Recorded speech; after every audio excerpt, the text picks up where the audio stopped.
International accounting standard में IS 2 को हम देख चुके हैं। Inventory valuation, lower of cost और NRV, और एग्जाम में क्वेश्चन कैसे आएगा। अब नेक्स्ट हमारे पास है IS 7।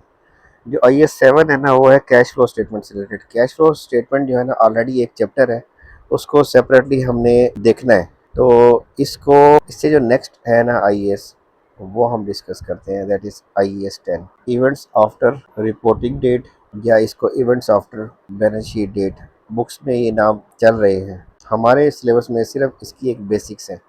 पहले हम ये देख लेते हैं कि ये एक्चुअली बैलेंस शीट डेट के है क्या और इसके इवेंट्स क्या है। जब हम फाइनेंशियल पोजीशन बनाते हैं, वो होती है एज ऑन, मतलब किसी specific close of financial year पे होती है। से 31 दिसंबर 2025 को कंपनी का फाइनेंशियल ईयर क्लोज हो रहा है। कंपनी ने जो अपने अकाउंट्स प्रिपेयर करने हैं 31 दिसंबर को, वो रेडी तो नहीं होंगे, क्योंकि अकाउंट्स उन्होंने प्रिपेयर करने हैं। प्रिपरेशन के वक्त सारी टेक्निक्स अप्लाई करनी है, एडजस्टमेंट है, क्लोजिंग एंट्रीज हैं, रेक्टिफिकेशन वगैरह है। कंप्लीट रिव्यू के बाद अकाउंट्स प्रिपेयर होंगे। इसके अलावा उसका प्रॉपर ऑडिट होगा, बोर्ड में प्रेजेंट होंगे और एनुअल जनरल मीटिंग में प्रेजेंट होंगे।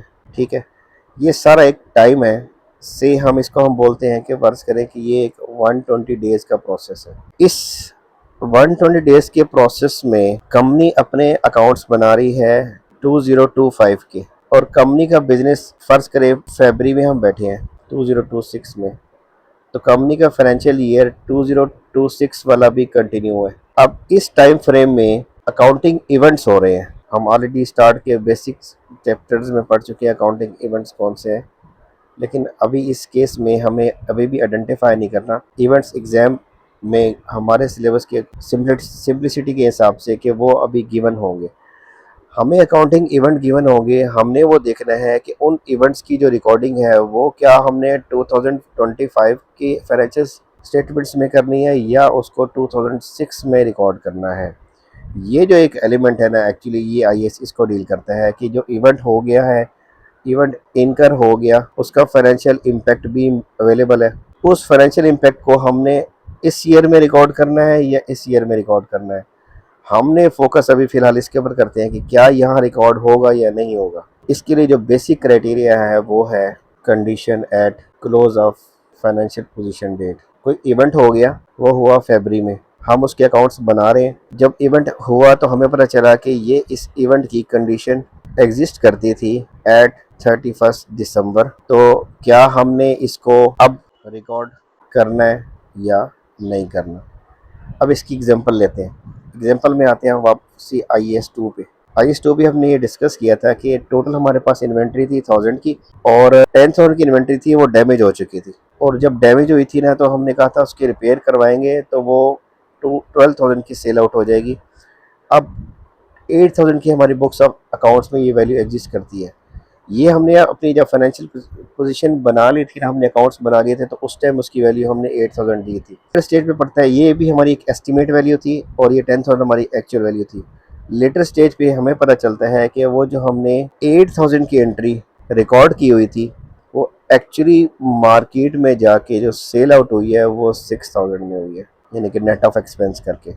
ठीक है, मतलब ये हमारा उस टाइम एस्टिमेट था। एस्टिमेट को हमने इवेंट को बुक किया था 8,000 के हिसाब से, इन्वेंट्री को बुक किया था। अब वो इवेंट फरवरी में जाके वो एक्चुअली वो प्रोडक्ट सेल आउट हो गई है। जब सेल आउट हुई है तो वो 6,000 की हो गया। तो अब ये जो 2,000 आया है, ये एक इवेंट हो गया। इस इवेंट को हमने रिकॉर्ड करना है या नहीं करना। उसकी बेस लाइन ये है कि क्या कंडीशन एग्जिस्ट करती थी। यस, एग्जिस्ट करती थी, क्योंकि इन्वेंट्री की वैल्यूएशन हम लेती ही NRV पे है। तो सब्सिक्वेंटली अगर कोई आपकी इन्वेंट्री उससे लोअर कॉस्ट पे एक्चुअल सेल की प्राइस कम हो जाती है या आपको सेल करते वक्त कोई लॉस हो जाता है, तो आपको उस 2025 वाले अकाउंट्स में उसको इमीडिएटली रिकॉर्ड करना है, जिसकी फाइनेंशियल पोजीशन आप बना चुके हैं, लेकिन अकाउंट्स आपके पास इन हैंड है, तो उसमें आपने रिकॉर्ड इवेंट को करना है। ये एक बेसिक सा कॉन्सेप्ट है। इन्वेंट्री की एग्जांपल के बाद अगर कोई एग्जांपल लेते हैं, वो लेते हैं डाउटफुल डेट की। डाउटफुल डेट में होता है कि हम अपने ट्रेड रिसीवेबल्स का बैलेंस रिकॉर्ड करते हैं फाइनेंशियल पोजीशन में, उसमें से लेस करते हैं डाउटफुल की अमाउंट, तो ये नेट रिसीवेबल्स हम अपनी फाइनेंशियल पोजीशन में शो कर देते हैं।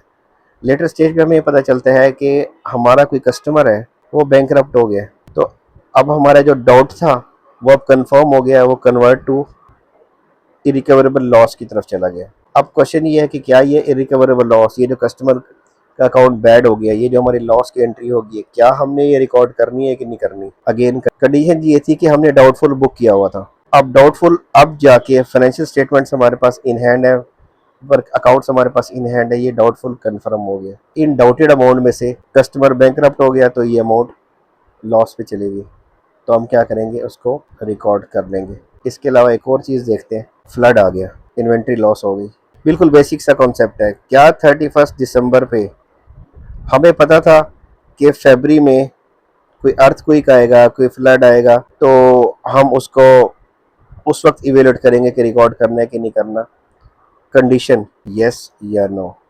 क्या ये फ्लड की कंडीशन एग्जिस्ट करती थी 31 दिसंबर पे? नहीं।